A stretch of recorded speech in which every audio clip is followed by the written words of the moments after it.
Hi guys, and guys. After a long time நம்ம meet பண்ணுறோம். Okay, because இப்போ தான் ரீசெண்ட் ஜாயின் பண்ண ஒர்க்கில் அதனால் கொஞ்சம் பிஸி ஆகிட்டேன். And first of all SAP வீடியோஸ்க்கு எனக்கு கொடுத்த சப்போர்ட் ரொம்ப தேங்க்ஸ். பிகாஸ் நான் எக்ஸ்பெக்ட் பண்ணல எவ்வளோ ஃப்ரெண்ட்ஸ் அவங்க சப்போர்ட் பண்ணுவீங்கன்னு. 1K above அந்த வீடியோ ரீச் ஆயிருக்கு. ஆல்சோ ஒரு சில கமெண்ட்ஸ் பண்ணியிருந்தீங்க, ஒரு சில மெயில் பண்ணியிருந்தாங்க ஒருத்தர். அதில் விக்னேஷ்க்கு வந்து டவுட் கேட்டிருந்தாங்க என்கிட்ட. ப்ரோ இப்போ எஸ்ஏபி கோர்ஸ் நான் புக் பண்ணுறேன், பைன் பண்ணுறேன் அப்படின்னா அதோட கான்ஸ் அண்ட் ப்ரோஸ் எனக்கு வந்து நீங்கள் சொல்லுங்கள் சொல்லியிருந்தீங்க. ஸோ ஆஸ் மை எக்ஸ்பீரியன்ஸ் நான் ஷேர் பண்ணுறேன். ஓகே, அதுக்கு முன்னாடி எல்லாத்துக்குமே புத்தாண்டு நல்வாழ்த்துக்கள். இந்த வீடியோ மெயின் இடத்துக்கு வந்து எப்படியாவது நான் எடுத்துடணும், எவ்வளோ ஸ்ட்ரகிளாக இருந்தாலும் எவ்வளோ டைம் ஆனாலும் சரி எப்படியாவது எடுத்துன்னு சொல்லிட்டு எடுத்திருக்கேன். இப்போ ஆக்சுவல் டைம் பார்த்தீங்கன்னா 11:45. ஓகே, எப்படியா நீங்கள் எடுத்துடணும், நீ அந்த ஸ்பீட்டை நம்ம எப்படியாவது பிடிச்சிடணும் சொல்லிட்டு விட்ட எடுத்து திருப்பி வரக்கு ட்ரை பண்ணுறேன். ஸோ ஃபஸ்ட்டு விக்னேஷ் கேட்டிருந்தாங்கன்னா அவங்க வந்து என்கிட்ட ஜஸ்ட்டு இது எடுக்கலாமா, இதோட ப்ரோஸ் அண்ட் கான்ஸ் அந்த மாதிரி கேட்டிருந்தாங்க ஓவரால். ஓகே, ஸோ ஃபஸ்ட்டு வந்து இன்றைக்கி புது வருஷத்துனால நம்ம என்ன பண்ணுறோன்னா ப்ரோஸ் பார்க்க போகிறோம் ஃபஸ்ட்டு. ஓகே, ஸோ ப்ரோஸ் பார்த்துக்கிட்டிங்கன்னா இதில் வந்து நம்ம 3 ஸ்டேஜாக பீப்புள்ஸ் பிடிக்கலாம்.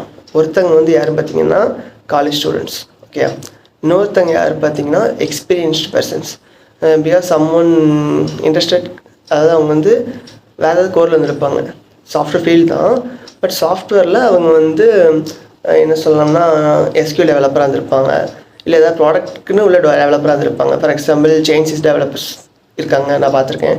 சேம் டைம் ஜோகோ டெவலப்பர் சொல்லுவாங்க. இவங்க எப்படின்னா ஜோகோட அப்ளிகேஷனை மட்டும் ஒர்க் பண்ணியிருப்பாங்க. ஓகே, அவங்களுக்கு கோர் லெவல் நாலேஜ் இருக்காது, பட் அவங்க ஒர்க் பண்ணுறது சாஃப்ட்வேர் தான், அந்த மாதிரி இருக்கும்.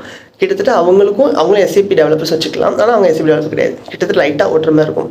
ஸோ இந்த மாதிரி இருக்கும்போது வந்து அவங்க செகண்ட் ஸ்டேஜ். ஓகே, இதே இதில் 3வது ஒருத்தங்க இருப்பாங்க, அவங்க வந்து வேறு நான் ஐடி ஃபீல்டாக இருப்பாங்க. அப்படி நான் ஐடி ஃபீல்டு இல்லைன்னா அவங்க ரொம்ப கரியர் கேப் விழுந்திருக்கும். ஸோ இவங்க வந்து இவங்க 3ஆக பிரிச்சிருக்கோம். ஓகே, காலேஜ் ஸ்டூடெண்ட்ஸ் ஃபஸ்ட்டு, 2வது வந்து எக்ஸ்பீரியன்ஸ்டு ப்ரொஃபஷனல்ஸ், 3வது வந்து non IT or career gap guys. Okay, இந்த 3 பேரை பிரிக்கிறோம்.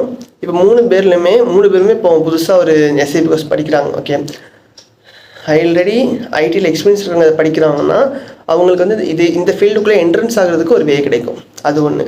இன்னொன்று என்ன பார்த்தீங்கன்னா, இப்போ ஒரு ஃப்ரெஷராக நீங்கள் வந்து இப்போ ஜாயின் பண்ணுறீங்க அப்படின்னா லைக் டிசிஎஸ், இன்ஃபோசிஸ், இந்த கம்பெனிலாம் எஸ்ஏபி கன்சல்ட் இருக்காங்க. ஆரக்கல் லெவல் பெரிய பெரிய கம்பெனி இதேமாரி எஸ்ஏபி கன்சல்ட் இருக்காங்க. ஸோ நீங்கள் வந்து அதுக்குன்னு மட்டும் அப்ரோச் பண்ணுறீங்க அப்படின்னா அதுக்கான வே வந்து கொஞ்சம் கம்மி. பட் இதே நீங்கள் என்கியூடி மாதிரி எக்ஸாம்ஸ் ட்ரை பண்ணுறீங்க, இல்லை காலேஜ் ஆஃப் கேம்பஸ் வந்திருக்காங்க அப்படின்னா நீங்கள் அதுக்கு ட்ரை பண்ணும்போது வந்து ஸோ உங்களுக்கு ஒரு அட்வான்டேஜாக இருக்கும். மிச்சவங்களுமே ஜாவா, ஏஎம்எல் அந்த மாதிரி ரிலேட்டடாக போயிட்டுருப்பாங்க.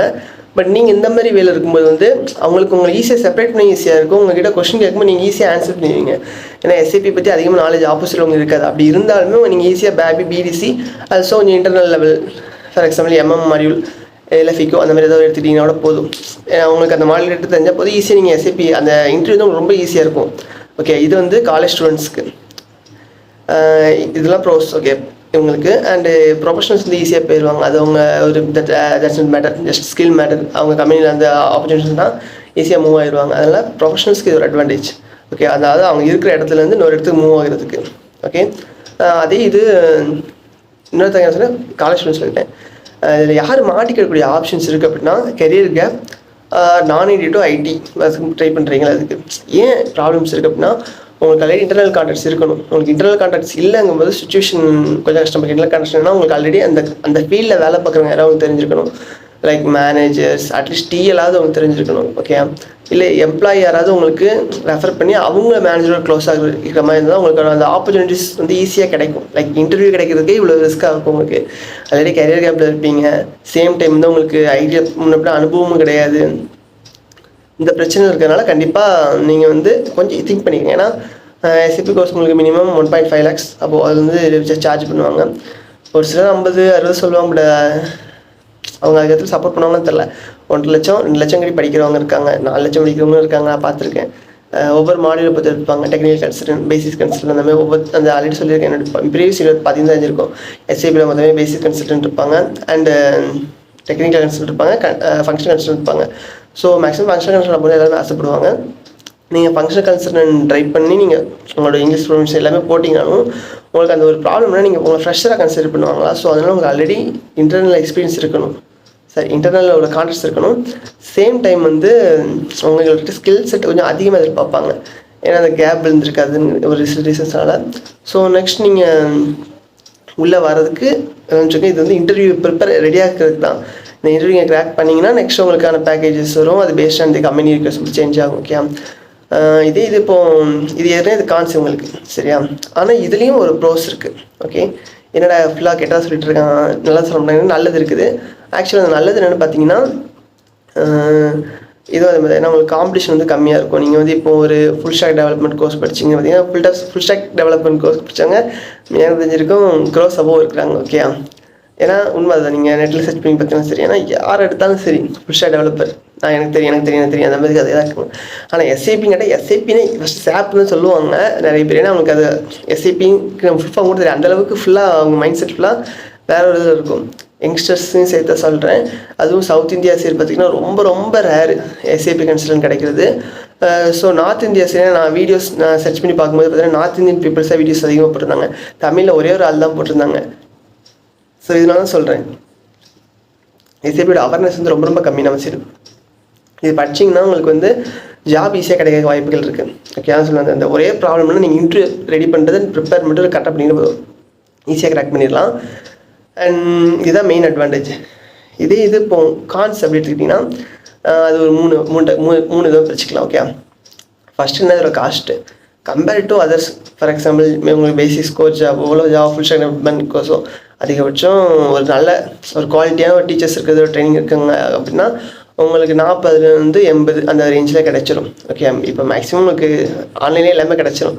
ஆன்லைனில் வச்சு லேப்டாப் இருந்தால் போதும், you can easily learn anything. But எஸ்ஏபிங்கிறது உங்களுக்கு அப்படி கிடையாது. உங்களுக்குன்னு ஒரு சர்வர் இருக்கணும். அந்த இன்ஸ்டியூட் தனியாக ஒரு சர்வர் வச்சுக்கணும். சேம் டைம் அந்த சர்வரை வந்து அவங்க ஃபுல்லாக மெயின்டைன் பண்ணுற மாதிரி இருக்கும் லைஃப் டைம்.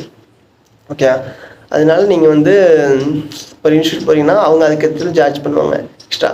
நார்மலாக ஒரு லேப்டாப்பில் உங்களுக்கு எதாவது சொல்லிட்டு கொடுக்குறதுக்கே அவங்க நல்லா சார்ஜ் பண்ணுவாங்க. 40, 50, 60 சார்ஜ் பண்ணுவாங்க.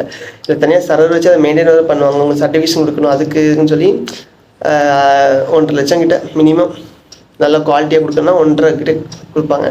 அது இல்லாமல் யாராவது ஒருத்தவங்க ரொம்ப ரேராக எனக்கு ஒருத்தவங்க தான் கிடைச்சாங்க அப்படி ஆல்ரெடி எக்ஸ்பீரியன்ஸ் ப்ரொஃபஷனல்ஸ். ஓகே, அவங்க கிட்டத்தட்ட அவங்களோட ரிலேட்டிவ் மாதிரி வச்சுருந்தாங்க. அவங்க மூலமாக எனக்கு இன்ட்ரடியூஸ் ஆகி அவங்க எனக்கு வந்து சொல்லிக் கொடுத்தாங்க. ஸோ அதில் தான் நான் கற்றுக்கிட்டேன், நல்லா கற்றுக்கிட்டேன். பட் இந்த மாதிரி எல்லாத்துக்கும் கிடைக்குமானா அது ரொம்ப ரொம்ப கஷ்டம், ரொம்ப ரேர் உண்மை சொல்லணும்னா. எனக்கு கிடச்சது அவங்க சொல்லும்போது புரியலை, இதெல்லாம் ரொம்ப கிடைக்க ரொம்ப கஷ்டம்டா அப்படின்னு சொன்னாங்க. அப்போ எனக்கு அண்டர்ஸ்டாண்ட் ஆகலை. ஏன்னா அப்போது வந்து நம்மளுக்கு தெரியாது, இப்போ கிடைக்கிறத படிப்போம் அப்படின்னு படித்தது தான். அப்போது விட்டுறக்கூடாது அப்படின்னு ஒரு வேகத்தில் படித்தேன். ஸோ நான் இது ஏன் சொல்கிறேன் அப்படின்னா, இந்த மாதிரி ஒருத்தவங்க வந்து உங்களுக்கு கிடைப்பாங்கன்னா ரொம்ப ரேரு. பட் நீங்கள் நினச்சிங்க அப்படின்னா இந்த மாதிரி பீப்புள்ஸ் வந்து நீங்கள் சர்ச் பண்ணலாம் லிங்க்டின்ல. ஓகே, நீங்கள் லிங்க்டின்ல மெசேஜ் பண்ணலாம். ரேண்டமாக ஒரு மெசேஜ் டைப் பண்ணி வச்சுக்கோங்க. இந்த மாதிரி நான் இன்ட்ரெஸ்டடாக இருக்கேன், லேர்ன் பண்ணி சொல்லி தெரியும் அப்படி கேளுங்க. கேட்டுட்டு எஸ்ஏபி கன்சல்டன்ட் ஒரு எக்ஸ்பீரியன்ஸ் லெவல் இல்லை டிஎல் அபோவ் ஒரு 5 to 10 இயர் அபோவ் இருப்பாங்களா அவங்களுக்குலாம் மெசேஜ் பண்ணுங்கள். ஏன்னா அவங்களுக்கு அந்த கோர் ஃபீல்டில் நல்ல நாலேஜ் இருக்கும். ஸோ அவங்களுக்கு நீங்கள் ஃபுல்லாக எல்லாத்தையும் ஃபார்வர்ட் மெசேஜ் பண்ணுங்கள். மேபி சான்ஸ் கிடச்சதுன்னா ரொம்ப யூஸ்ஃபுல்லாக இருக்கும். ஏன்னா அவங்க சர்வர் தருவாங்க உங்களுக்கு ஒரு லிமிட் ஆஃப் ஹவர்ஸ், அவங்க ஃப்ரீயாக டைம் கொடுப்பாங்க. ஒரு நீங்கள் வந்து லேர்ன் பண்ணிக்கலாம். சேம் டைம் அவங்க சொல்லி தருவாங்க. ஏன் டிஎல் அப்படின்னு சொல்கிறேன்னா அவங்க கொஞ்சம் டைம் ஃப்ரீயாக இருப்பாங்க compared to senior or junior employees. Okay, so இந்த மாதிரி ட்ரை பண்ணி பாருங்க. இது ஒருவே ஃபஸ்ட்டு இப்போ வந்து ப்ரோஸ் எடுத்துக்கிட்டிங்கன்னா ஒன்று தான், இந்த எஸ்ஏபி பற்றி அதிகமாக எனக்கு தெரியாது. ஸோ நீங்கள் ஈஸியாக லேர்ன் பண்ணிவிட்டு ஈஸியாக இன்டர்வியூ கிளியர் பண்ண ஈஸியாக இருக்கும். பட் இதை மட்டும்தான் படிச்சுப்பேன் அப்படின்னா அது வந்து கொஞ்சம் ரிஸ்கியானது. பிகாஸ் படிச்சுட்டு நிறைய பேர் வேறு ஏதாவது ஜாப்க்கு போனவங்களும் இருக்கிறாங்க. அதனால் என்னோட அட்வைஸ் என்னன்னா, நீங்கள் இப்போ நான் சிஎஸ் இருக்கீங்களா ஓகே தான், சிஎஸ் இருக்கீங்களா அப்போ ஓகே தான். எஸ்சிபி பார்த்தீங்கன்னா சிஎஸ் நான் சிஎஸ் யாரும் பண்ணலாம், அது பிரச்சனை இல்லை. ஏன்னா உங்களுக்கு நான் சிஎஸ் இருந்தீங்கன்னா ஃபங்க்ஷனல் போதும். ஃபங்க்ஷனலே உங்களுக்கு கம்பேர்ட் டு டெக்னிக்கல் அதிகமாகவே சேலரி கிடைக்கும், அதிகமான வேகன்சிஸ் இருக்குது. நீங்கள் நான் ஐடிலையும் வேலை பார்க்கலாம், ஐடிலையும் வேலை பார்க்கலாம். ஓகே, ஸோ இது மிகப்பெரிய அட்வான்டேஜ். இப்போது ஐடி ஃபீல்ட் டவுன் ஆகுது பயமாக இருக்குன்னா நீங்கள் நான் ஐடியும் போகலாம். அது வந்து எஸ்ஏபியோட மிகப்பெரிய அட்வான்டேஜ். இல்லை எனக்கு நான் ஐடியில் பேசிக்ஸாக ஒர்க் பண்ணிகிட்ருக்கேன், எஸ்ஏபி பேசிக்ஸாக இருக்கேன். அதனால் எஸ்ஏபி டெக்னிக்கல்ஸில் ஃபங்க்ஷனல் பார்த்தா அதுக்கேற்ற நீங்கள் கோர்ஸ் முடிச்சுட்டு ஈஸியாக ஜம்ப் ஆகிக்கலாம். இதுதான் எஸ்ஏபியை பற்றிக்கும் உள்ளது. ஸோ இப்போதைக்கு எனக்கு தெரிஞ்ச ப்ரோஸ் அண்ட் கான்ஸ் யார் எடுக்கலாம் யார் எடுக்கூடாது சொல்லியிருக்கேன். ஃபைனல் சிம்பிளாக ஒரு சம்மரிஸ் மாதிரி வச்சுக்கலாம். ஓகே, நீங்கள் வந்து ஒரு காலேஜ் ஸ்டூடெண்ட்ஸ் இருக்கீங்க அப்படின்னா சம் காலேஜஸே இதை உங்களுக்கு ப்ரொவைட் பண்ணுவாங்க. பிகாஸ் என் கூட ஒர்க் பண்ணவங்க ஒருத்தவங்க வந்து இந்த கோர்ஸ் வந்து காலேஜ் படிக்கும்போதே அவங்க பண்ணியிருந்தாங்கன்னா இன்டர்நேஷ்னல் சர்டிஃபிகேட் வர சொல்லியிருந்தாங்க. ஸோ அந்தமாதிரி காலேஜ்லேயே ப்ரொவைட் பண்ணுவோம். உங்களுக்கு ரேட் காஸ்ட் 30லேருந்து 40க்குள்ள தான் இருக்கும். ஸோ நீங்கள் அந்த டைமில் உங்களுக்கு ஆப்பர்ச்சுனிட்டி கிடச்சிச்சு அப்படின்னா பை பண்ணி வச்சுக்கோங்க. ஏன்னா இது வந்து மிச்ச ஒரு ஃபீல்டில் கவர் பண்ணுறது ரொம்ப டிஃப்ரெண்ட்டாக இருக்கும். உங்களாலே நாலேஜ் இருக்குது, அட்வான்ஸ் டெக்னாலஜி அப்படின்னு நினச்சிட்டு ஈஸியாக ஐடி கம்பெனிஸில் உங்களுக்கு ரிக்ரூட்டர்ஸ் காலேஜில் வராங்க அப்படின்னா உங்களுக்கு நீங்கள் இதை சொல்லும்போது அவங்களுக்கு தெரியுதோ இல்லை லைட்டாக தெரிஞ்சிருக்கும். நீங்கள் அது கொஞ்சம் அட்வான்ஸ் சொல்லும்போது ஓகே இது உங்களுக்கு நாலேஜ் அதிகமாக இருக்குன்னு சொல்லிட்டு அவங்க ஹையர் பண்ணிக்கிடுவாங்க. பட் உள்ளே போடும்போது அவங்க மேபி சாஃப்ட்வேர் இன்ஜினியர் ரோலில் போடலாம், இல்லை சாஃப்ட்வேர் டெஸ்டர் இல்லை சம்திங் ஏதாவது ரோலில் கூட போடுவாங்க. பட் எடுக்கும்போது உங்களுக்கு ஈஸியாக எடுத்துருவாங்க சார்னா. ஏன்னா உங்களுக்கு ஒரு புது டெக்னாலஜி மேலே உங்களுக்கு இன்ட்ரெஸ்ட் இருக்குது, நீங்கள் லேர்ன் பண்ணிங்க அப்படின்னு. சேம் டைம் இப்போது அதே மேனேஜரே வராங்க அப்படின்னா அப்போ அவங்களுக்கு ரொம்ப ஈஸியாக இருக்கும். அவங்க ஃபீல் பண்ணுவாங்க நம்ம ஈஸியாக அவங்களுக்கு ட்ரெயின் பண்ணிக்கலாம் அப்படின்னு. ஸோ அதனால் அவங்களுக்கும் இது ஓகேன்னு இருக்கும். அதனால ஒரு காலேஜ் ஃப்ரெஷ்ஷாக இருக்கீங்க அப்படின்னா you can easily learn this. Okay, கண்டிப்பாக நீங்கள் லேர்ன் பண்ணிக்கோங்க. அது ரொம்ப ரொம்ப அட்வான்டேஜ். இது கிட்ட தங்க முட்டை போகிற வார்த்தை மாதிரி. நீங்கள் ஐடி டு நான் ஐடி ஜம்ப் பண்ணலாம், நான் ஐடி டு ஐடி ஜம்ப் பண்ணலாம். ஓகே, இது ஒன்று. இன்னொருத்தங்க எப்படின்னா ப்ரொஃபஷனல்ஸ் ஆல்ரெடி எக்ஸ்பீரியன்ஸ்டாக இருப்பாங்க நிறைய பேர். ஸோ ஐடி எக்ஸ்பீரியன்ஸாக இருப்பாங்க. பட் ஒன்று ஆரோக்கில் இருப்பாங்க, வேறு ஏதாவது ஒரு இருப்பாங்க. ஸோ அவங்க அங்கேருந்து எனக்கு இங்கே ஜம்ப் ஆகணும் ப்ரோ அப்படின்னா you also can buy this. Think பண்ண வேண்டாம். நீங்கள் முடிச்சுட்டு உங்களோட கம்பெனியில் ஆப்பர்ச்சுனிட்டிஸ்னால் ட்ரை பண்ணி பாருங்கள். தேட் மேக்ஸிமம் நாங்கள் சொல்கிறது ஆல்ரெடி உங்களுக்கு நாலேஜ் இருக்குது, ஆல்சோ உங்கள்கிட்ட வந்து பேக்ரவுண்டும் இருக்குது, ஐடியில் எனக்கு விங்ஸ் இருக்குது தெரியும் நிறைய பேர் அப்படின்னு நினச்சிங்கன்னா யூ கேன் கன்ஃபார்ம் பண்ணிக்கோங்க. இப்போ இன்ஃபோசிஸில் ஒர்க் பண்ணுறாங்கன்னா அங்கே எஸ்ஏபி கன்சல்டண்ட்டாக ஒர்க் பண்ணுறாங்க தெரியுமான்னு கன்ஃபார்ம் பண்ணிக்கோங்க. ஓகே, தெரிஞ்சால் மட்டும் பை பண்ணுங்கள். அதர்வைஸ் நீங்கள் பை பண்ணிங்கன்னா யூ லாஸ் யுவர் மணி. வேறு எதுவும் சொல்கிறதுல ஏன்னா இது ரொம்ப ரொம்ப இம்பார்ட்டன்ட். உங்களுக்கு ஆல்ரெடி ஐடியில் நீ யாராவது ஒருத்தங்களாவது இருக்கணும் அந்த இடத்துல இருந்தீங்கன்னா மட்டும் உங்களால் இன்டர்வியூ ஷெடியூல் பண்ண முடியாது. அந்த ஒரு சின்ன பிரச்சனை இருக்குது சரியா. ஸோ இந்த பிரச்சனை எல்லாத்தையும் நீங்கள் முடிச்சிட்டிங்க அப்படின்னா போதும் ஓவரால். ஓகே, இதுதான் ப்ரோஸ் அண்ட் கான்ஸ் ரெண்டுமே பார்த்துட்டீங்க. ஓகே, ஸோ நெக்ஸ்ட் நீங்கள் பை பண்ணணுமா வேணாமாங்கிறத நீங்கள் தான் திங்க் பண்ணுங்க. Because your money your choice. இல்லை நான் பை பண்ணதான் செய்வேன் அப்படின்னா தாராளமாக பை பண்ணுங்கள், பிரச்சனை இல்லை. பட் அதுக்கு முன்னாடி இதுங்க எல்லாருமே ஓகே இவங்க எல்லாருமே ஒரே ஒரு சின்ன டிப்ஸ் சொல்கிறேன். என் கூட படித்த இன்ஸ்டியூட்டில் படித்த ஒரு சிலர் வந்து கோல்டு மெடலிஸ்டாக இருந்திருக்காங்க. அவங்களுக்கு வந்து இதில் கான்செப்டே அண்டர்ஸ்டாண்ட் ரொம்ப டிலே ஆகிடுச்சு கம்பேர்ட் டு மீ. அப்படின்னா சொல்ல நான் வந்து அரியர் வச்சு தான் பாஸ் ஆகி வந்தேன். நான் ஒன்றும் கோல்டு மெடலோ இல்லை நல்ல என்ன சொல்ல டிஸ்டிங் பாஸ் அதெல்லாம் கிடையாதுங்க சரியா. பட் நான் அண்டர்ஸ்டாண்ட் பண்ண அந்த நாலேஜ் எல்லாமே கம்பேர் பண்ணும்போது வந்து மிச்சவங்களுக்கு அதோட ஒரு அல்காரிதமே அண்டர்ஸ்டாண்ட் ஆகலை. அது ஏன்னு எனக்கு புரியல. ஓகே, அதுன்னு ஒன்று நான் மட்டும் தான் இல்லை படித்தவங்க அண்டர்ஸ்டாண்ட் ஆனாங்க. ஏன்னா என்னோடய சீனியர்ஸ் எல்லாமே படித்தவங்க நல்ல நாலேஜ் பர்சன்ஸ், மெக்கானிக்கல் இன்ஜினியரிங் எடுத்துக்கோங்க. ஓகே, அவங்க இவங்க நான் சிஎஸ் பேக்ரவுண்டு எனக்கு சொல்லிக் கொடுத்தது எல்லாமே எனக்கு என்னோடய சீனியர்ஸ் எல்லாமே. ஸோ அதனால் நான் சொல்கிறது அதுதான். இப்போ வந்து உங்களுக்கு ரொம்ப நீங்கள் பெரிய அளவே இருக்கலாங்க, ஆனால் நீங்கள் வந்து உங்களுக்கு அந்த நாலேஜ் பேசிக் லெவலில் கொஞ்சமாக தெரியணும். டேரெக்டாக நீங்கள் அங்கே போய் உட்காந்திங்கன்னா அவங்க சொல்கிறது ரொம்ப கன்ஃபியூஸ் ஆகும்.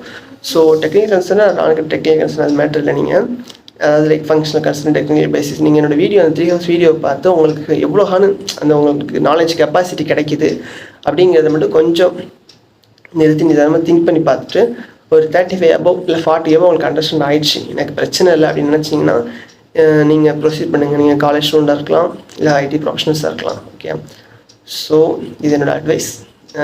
விக்னேஷ் நீங்கள் கேட்டிருந்தீங்க, நான் போஸ்ட் பண்ணியிருக்கேன். ஐ திங்க் இது உங்களுக்கு ஹெல்ப்ஃபுல்லாக இருக்குன்னு நம்புகிறேன். இந்த ஃபீட்பேக் எனக்கு நீங்கள் சென்ட் பண்ணுங்கள். ஓகே, தேங்க்யூ, பாய் பாய். வாழ்க வளமுடன், நலமுடன் வாழ்க.